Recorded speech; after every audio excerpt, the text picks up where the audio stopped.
Alors, Camille enregistre 5 morceaux différents dans son smartphone. Le temps d'écoute de chacun d'eux est donné dans le tableau suivant. Donc A 280 secondes, B 200 secondes, C 240 secondes, D 240 secondes et E 200 secondes. L'application de lecture sélectionne au hasard un des 5 morceaux. Tous les morceaux ont la même probabilité d'être sélectionnés.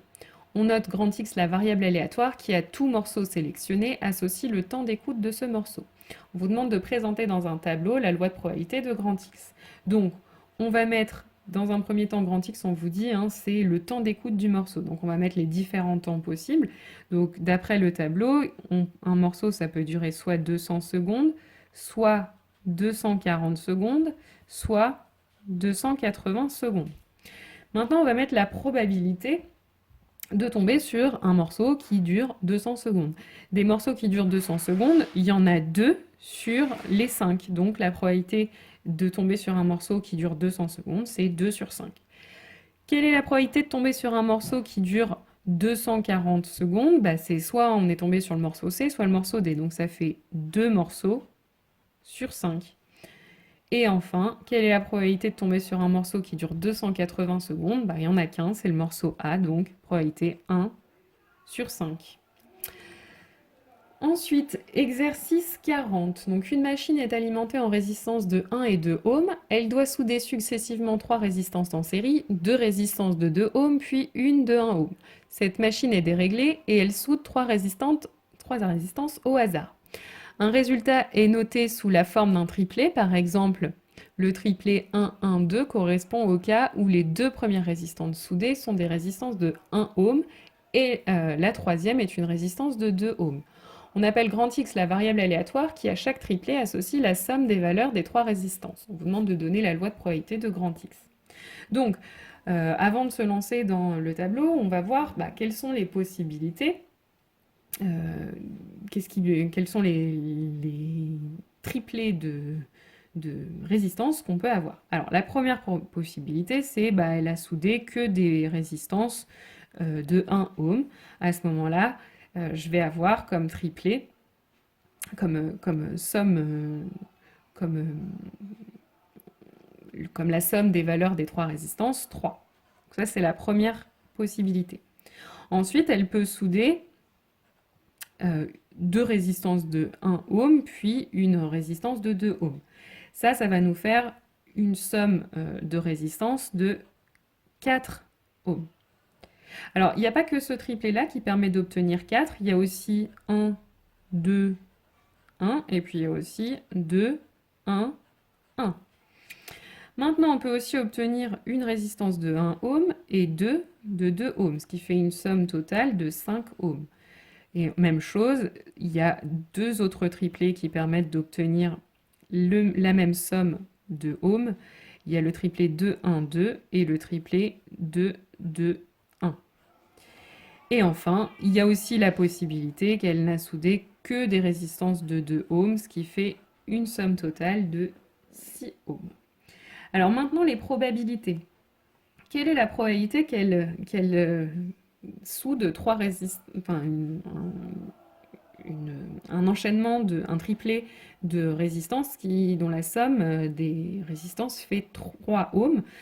Finalement, parmi tous ces triplets qui sont tous équiprobables, j'en ai qu'un qui permet d'obtenir une résistance totale de 3 ohms. Ce qui fait donc une probabilité de 1 sur, et là j'ai 8 triplets possibles, donc 1 sur 8. Quelle est la probabilité de tomber sur une résistance de 4 ohms? J'ai 3 triplets possibles sur 8. Pour 5 ohms, c'est la même chose, j'ai 3 triplés possibles sur 8. Et enfin, pour 6 ohms, j'ai un triplet possible sur 8. Enfin, exercice 41.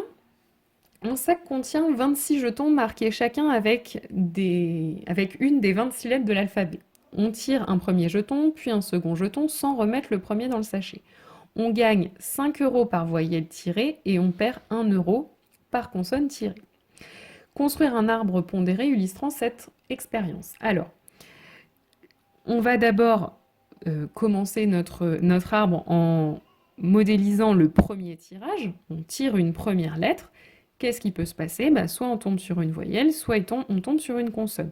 Quelle est la probabilité de tomber sur une voyelle? Les voyelles, j'ai A, E, I, O, U, Y, j'en ai 6 sur 26 lettres au total. Et donc des consonnes, j'en ai 20 sur 26 au total. Ça, c'est pour mon premier tirage. Et ensuite, je vais tirer une deuxième lettre, un deuxième jeton. Donc même chose, je peux tomber sur une voyelle ou sur une consonne.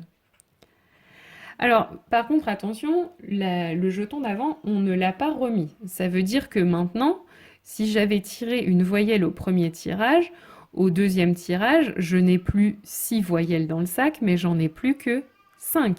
Donc j'ai 5 chances sur 25, pardon, il ne me reste plus que 25 jetons dans le sac, de tirer une voyelle. Même chose là, donc j'ai plus que 25 jetons. Et combien j'ai de consonnes? Par contre, j'en ai pas encore tiré, donc il m'en reste toujours 20. Et ensuite, si j'ai d'abord tiré une consonne, donc il me reste plus que 25 jetons dans mon sac, et parmi ces 25 jetons, j'ai pas encore tiré de voyelle, donc il m'en reste toujours 6. Et combien il me reste de consonnes sur les 25 jetons restants? J'ai déjà tiré une consonne, donc il m'en reste 19. On vous demande ensuite quelles sont les valeurs possibles du gain algébrique du joueur. Alors, on a vu que si on tirait 2 voyelles, on gagne 5 € par voyelle, ce qui fait un total de 10 €. Si on tire une voyelle et une consonne, on gagne 5 € pour la voyelle et on perd 1 € pour la consonne, ce qui fait un gain de 4 €. Même chose si on tire d'abord la consonne puis la voyelle. Et si on tire 2 consonnes, on perd 2 €. Donc finalement, les différents gains possibles, c'est 10 €, 4 € ou moins 2 €. Alors, on vous demande de déterminer la loi de probabilité de la variable aléatoire qui, à chaque tirage de 2 jetons, associe le gain algébrique du joueur. Donc, on va d'abord mettre sur la première ligne les différents gains. Donc, on a vu 10, 4 ou moins 2. Alors, la probabilité de gagner 10 €, on a vu, c'est la probabilité de tirer 2 voyelles. Donc, pour l'obtenir, je vais faire 6 sur 26 fois 5 sur 25. Et donc ça fait 3 sur 65. C'est donc ça que je vais mettre dans la première case de mon tableau.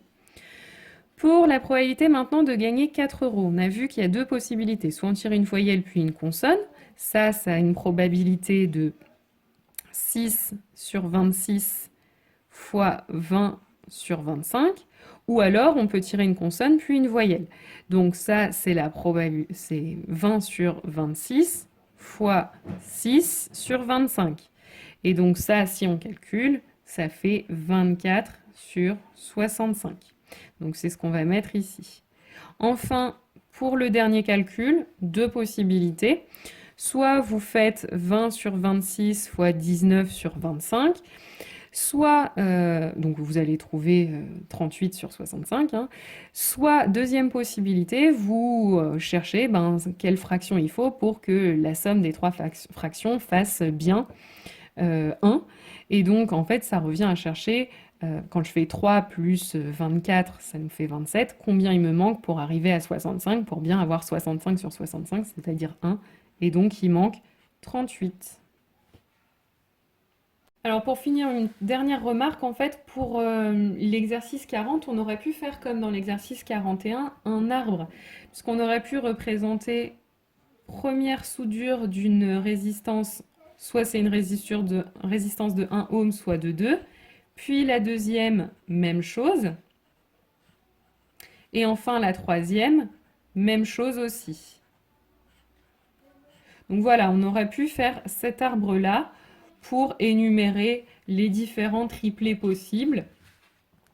C'était voilà, deux façons de faire. Soit on énumère tous les triplés, soit on construit un arbre. En général, les arbres, ça permet vraiment de ne pas oublier. En général, si vous n'êtes pas structuré, quand vous énumérez les triplés, il y a de fortes chances que vous en oubliez, alors qu'avec un arbre, en général, non.